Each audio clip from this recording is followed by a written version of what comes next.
आज एक खास बातचीत मैं आपके सामने रखने जा रहा हूं। बातचीत एक नदी की एक समुंदर के साथ। उस बातचीत में जो नदी अपने समुंदर के साथ एक बातचीत करती है, नदी जो अपना सब कुछ छोड़ के, पूरा अस्तित्व छोड़ के जो समुंदर में मिल जाती है, वो एक चीज समुंदर को कहती है कि तुम जो कहोगे मैं तुम्हारे लिए वो ला सकती हूँ। और तब समुंदर का वो जवाब और नदी की वो कोशिश, इन दोनों के बीच में हम कुछ नया सीखने जा रहे हैं। भले ही ये कहानी आपको लगे कि ये सच नहीं है, ये एक अतिशयोक्ति कहानी है, लेकिन उस कहानी के जरिए बहुत कुछ सीखा जा सकता है। अगर आप तैयार हैं तो लिखिए कमेंट बॉक्स में रेडी, और मैं आपके साथ शेयर करने जा रहा हूं एक स्टोरी और उससे मिलने वाली लर्निंग्स। नमस्ते और स्वागत है आपका manage time with Akhil podcast में। यहाँ आप अखिल यानी मेरे साथ एक सफर पर जाने वाले हैं, जिससे अपने टाइम को और बेहतरीन तरीके से मैनेज कर पाएंगे। तो तैयार हो जाइए, हर बुधवार और शनिवार को एक नया कदम बढ़ाते हुए अपने सफलता की तरफ आगे बढ़ेंगे। चलिए शो की शुरुआत करें। हेलो दोस्तों, मैं आपका टाइम मैनेजमेंट लाइफ कोच अखिल बाहेती। मैं भले ही एक स्टोरी के साथ आज शुरुआत करने जा रहा हूं, लेकिन आपको अंत में देके जाऊंगा कुछ ऐसी टाइम मैनेजमेंट टेक्निक्स और टिप्स जो आपको हमेशा आगे बढ़ाएगी। हम्बल, विनम्रता कैसे हम रख सकते हैं, किस तरह से उस विनम्रता का उपयोग नदी के सामने एक चीज ने किया था और कैसे वो आगे जाने से बची थी, वो अपने आप को खराब करने से उसने बचा लिया था। ये एक कहानी के जरिए हम समझने वाले हैं। हम समझने वाले हैं कि उन चीजों को अगर हमें हमारी लाइफ में इंप्लीमेंट करना है तो क्या क्या बदलाव लाने होंगे, उसके बारे में हम बात करेंगे। तो चलिए सबसे पहले समझते हैं वो स्टोरी जिसमें नदी ने समुंदर से बातचीत की थी और समुंदर ने उनसे जो मांगा नदी वो नहीं दे पाई थी। तो देखिए स्टोरी कुछ इस तरह से है।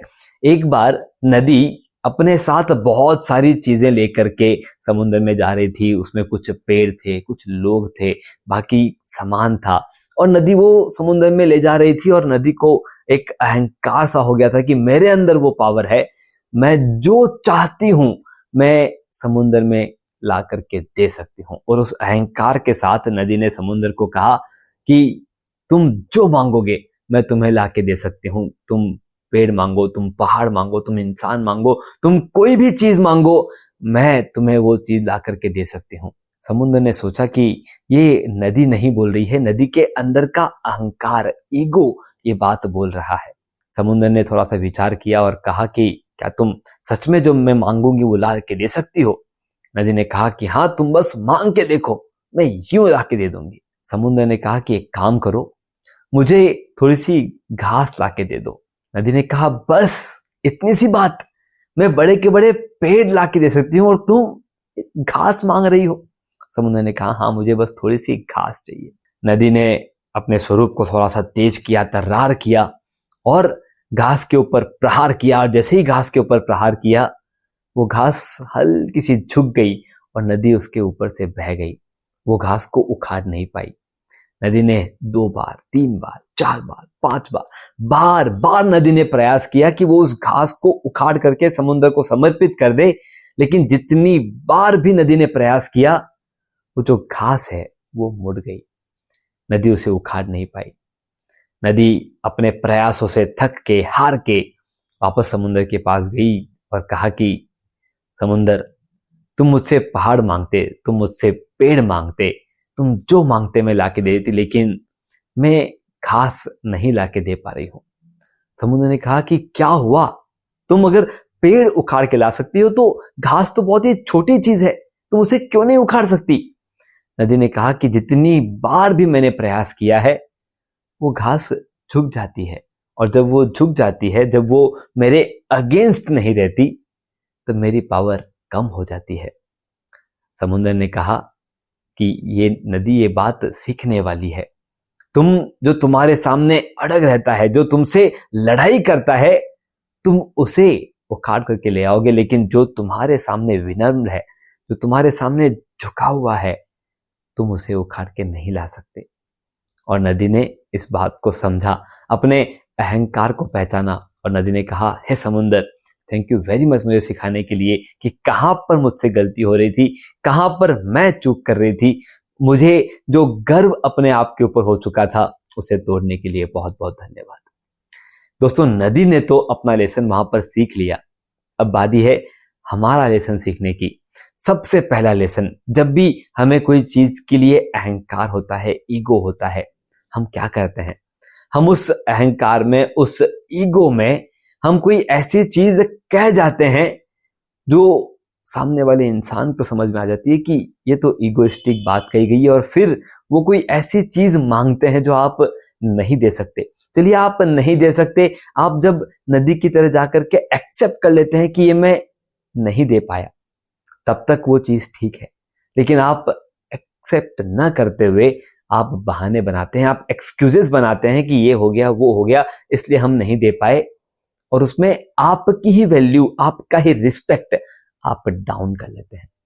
इसलिए जब भी आपको ऐसा महसूस हो कि ये बात मैंने अहंकार में कह दी है, it's okay to go and say कि ये नहीं हो पाया, मैंने कोशिश की, मैंने गलत सोचा, मैं ये नहीं कर पाया, इट्स ओके। सबसे पहला लेसन हमें अहंकार, ईगो से मिलता है। दूसरा लेसन हमें मिलता है उस घास से। जब भी कोई आपके ऊपर प्रहार करने आता है और अगर आप उसका सामना करने के लिए अड़ग हो जाते हैं, डर जाते हैं, अपनी जगह पर मजबूत होने की कोशिश करते हैं, वो जो टकराव होती है, वो जो मार होती है, वो बहुत तेज होती है और उस मार को हम सहन नहीं कर पाते। बहुत बार हमें परेशानी होती है। अगर हम उस घास की तरह बन जाएं जो विनम्रता के साथ झुक जाती है, जो हम्बल हो जाती है, तब वो जो प्रहार है उसकी स्पीड, भले ही वो प्रहार की स्पीड जितनी भी फास्ट हो, पर वो हमें परेशान नहीं करती। इसलिए दूसरा लेसन घास की तरफ से कि जब भी आपके सामने ऐसी कोई सिचुएशन आए, जब भी आपके सामने ऐसे कोई चैलेंजेस आए जहां पर आपको लगता है कि यहां पे अगर हम झुक जाते हैं तो हम अपने अस्तित्व को बचा पाएंगे, तब झुक जाना इज ओके, क्योंकि सामने वाले की स्पीड ये सामने वाले को ही हरा देती है। और ये अनेक एग्जाम्पल आप देख सकते हैं। जब भी आपके दोस्तों के बीच में कोई झगड़ा हो रहा है, आप ऑब्जर्व कीजिए, जो इंसान बहुत तेजी से अपनी बात रखने की कोशिश कर रहे हैं, कितने लोग हैं जो उनके सपोर्ट में रहते हैं। आप देखेंगे जो तेज तर्राट, जो गुस्से के अंदर अपनी बात रखते हैं, धीरे धीरे धीरे धीरे उनके सपोर्ट से लोग निकल जाते हैं, क्योंकि वो पसंद नहीं है। और उनका गुस्सा, क्योंकि जब वो गुस्से में अपनी बात रखते हैं तो वो कुछ ऐसे शब्द वहां पर बोल जाते हैं जिन्हें वापस नहीं लिया जा सकता, और वो उनकी ही स्पीड उन्हीं को हरा देती है। हमारे लिए बहुत ही सिंपल बदलाव है। जब भी आपको लगे कि यहां पर इस मोमेंट में, इस घड़ी में अड़ग रहना, इस मोमेंट में उसका अपोज करना जरूरी नहीं है, थोड़ा सा झुक जाते हैं घास की तरह और अपने आप को बचाते हैं, और जो भी सामने से आ रही स्पीड से, जो भी चैलेंजेस है, उनकी स्पीड को उन्हीं से मात दे करके हम आगे बढ़ सकते हैं। और इस पर्टिकुलर स्टोरी से मिलता हुआ हमारा आखिरी लेसन, फ्लेक्सिबिलिटी। घास फ्लेक्सिबल है, जब चाहे तब वो खड़ी हो जाती है, जब चाहे तब हवा से झुक जाती है, पानी से झुक जाती है। दोस्तों, ये वो फ्लेक्सिबिलिटी है जो हमें हमारी लाइफ में इंप्लीमेंट करना है। फ्लेक्सिबल होना मतलब क्या? आप जिस सिचुएशन में आप आगे बढ़ते हैं या जो डिसीजन आप लेते हैं, उसकी तरफ आपके कदम आप आगे बढ़ाते हैं। बहुत बार ऐसा होता है कि 2 या 4 कदम चलने के बाद हमें महसूस होता है कि यार, ये रास्ता हमने सही नहीं लिया है। लेकिन क्योंकि हम अपने डिसीजन पर इतने स्ट्रांग रहते हैं कि नहीं, हम इस पे और आगे बढ़ के देखेंगे।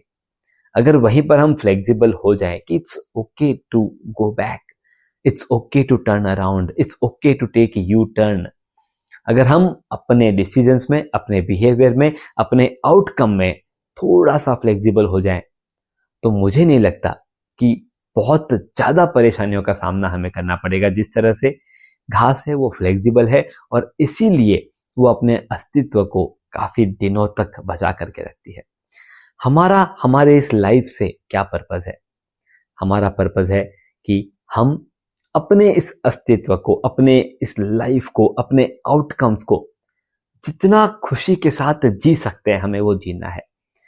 The ultimate purpose of every life is happiness. अब होता यह है कि हम किसी एक चीज से खुश नहीं होते और तब जाकर के हमें ज्यादा परेशानियों का सामना करना पड़ता है।